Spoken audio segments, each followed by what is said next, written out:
नमस्ते।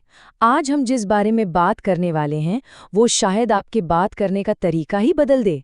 हम सिर्फ सवाल पूछना नहीं सीखेंगे, बल्कि ये सीखेंगे कि ऐसे सवाल कैसे पूछें कि सामने वाला जवाब दिए बिना रह ही ना पाए।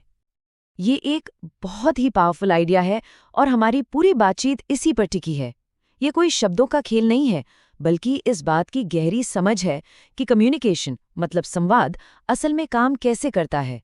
तो चलिए इसे जरा और गहराई से समझते हैं।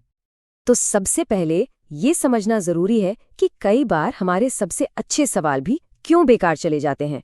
ये हम सबके साथ हुआ है ना? बड़ा फ्रस्ट्रेटिंग होता है, यानी जब एक सीधा सा जवाब चाहिए होता है और मिलता कुछ भी नहीं। ऐसा लगता है जैसे सवाल पूछा और हवा में गायब हो गया। पर क्या हो अगर प्रॉब्लम जवाब में हो ही नहीं? और बस यही हमारी आज की बातचीत का सार है। असल में प्रॉब्लम जवाब में है ही नहीं, प्रॉब्लम है सवाल में। एक कमजोर सवाल या गलत तरीके से पूछा गया सवाल कभी सच्चा जवाब ला ही नहीं सकता। जो असली बदलाव है ना, वो जवाब में नहीं, सवाल पूछने के तरीके में छुपा है। तो ठीक है, प्रॉब्लम तो समझ आ गई। अब बात करते हैं सल्यूशन की। सवाल पूछना सिर्फ कोई टेक्निक नहीं है, ये एक प्रैक्टिस है, एक नजरिया है जिसे हमें अपनाना पड़ेगा। और यहीं पर एक बड़ा इंटरेस्टिंग ट्विस्ट आता है। ये आइडिया कि सबसे बेहतरीन सवाल किसी टेक्निक से नहीं, बल्कि मन की शांति, एक भीतरी शांति और अवेयरनेस से पैदा होते हैं। ये बात कम्युनिकेशन की आर्ट को एक बिल्कुल नया एंगल देती है। तो सबसे पहला और सबसे जरूरी स्टेप क्या है? अपने अंदर शांत हो जाना। कुछ भी बोलने से पहले अपने अंदर एक ठहराव लाना, क्योंकि जब मन शांत होता है ना, तो शब्दों में वजन अपने आप आ जाता है। ये बहुत गहरी बात है। इसका मतलब ये हुआ कि हमारे सवाल वो असल में हमारी अंदर की हालत का आईना है। अगर अंदर से हम शांत हैं, क्लियर हैं, तो हमारे सवाल भी उतने ही पावरफुल और टू द पॉइंट होंगे। तो चलिए अब इस अवेयरनेस को प्रैक्टिकल एक्शन में बदलते हैं और 10 सॉलिड टेक्निक्स देखते हैं। और हाँ, ये सिर्फ रूल्स नहीं है, ये उस भीतरी शांति को बाहर लाने के तरीके हैं। तो पहली 5 टेक्निक्स का फोकस इस बात पर है कि सामने वाले के लिए जवाब देना आसान हो जाए। नंबर 1, सादगी से पूछें ताकि कोई कंफ्यूजन ना हो। 2, सही समय चुनें। भाई एक ही सवाल गलत टाइम पर पूछो तो बेकार है।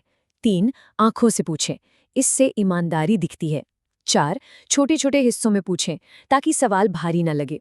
और 5, एक चॉइस दें जिससे फैसला लेना आसान हो। अच्छा, ये जो तीसरा पॉइंट है ना, आंखों से पूछें, इस पर जरा रुकते हैं।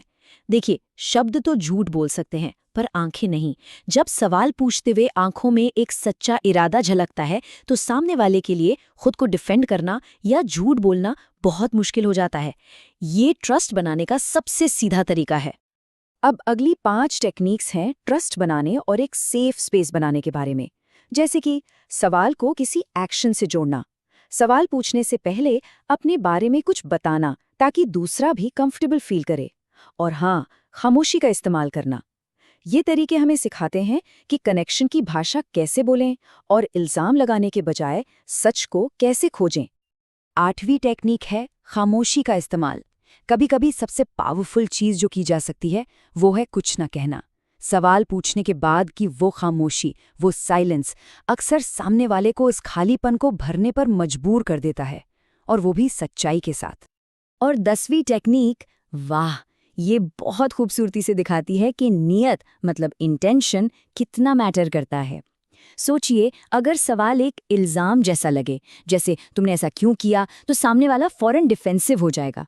लेकिन अगर सवाल सच खोजने जैसा हो, जैसे मैं बस ये समझने की कोशिश कर रहा हूं कि ऐसा क्यों हुआ, तो ये ईमानदारी को दावत देता है। तो अब तक हमने जो भी सीखा वो सिर्फ जवाब पाने के लिए नहीं है, नहीं, इसका मकसद इससे कहीं ज्यादा गहरा और बड़ा है। असली मकसद सिर्फ जवाब पाना है ही नहीं, असली मकसद है जवाब देने वाले को जगाना। मतलब जब इस तरह से सवाल पूछा जाता है तो सिर्फ इन्फॉर्मेशन नहीं मिल रही होती, बल्कि सामने वाला इंसान सेल्फ रिफ्लेक्शन के लिए मजबूर होता है। वो अपनी ही सच्चाई के और करीब आता है। यही इस पूरी बातचीत का निचोड़ है। एक सच्चा सवाल सामने वाले की आत्मा को झकझोर देता है और उसे उसकी अपनी सच्चाई से मिलवाता है। एक सही सवाल में सिर्फ कॉन्वर्सेशन को नहीं, बल्कि उस इंसान को भी बदलने की ताकत होती है जिससे वो सवाल पूछा गया है। तो अगला सवाल जो पूछा जाएगा, क्या वो सिर्फ एक जवाब लाएगा या किसी को जगाएगा?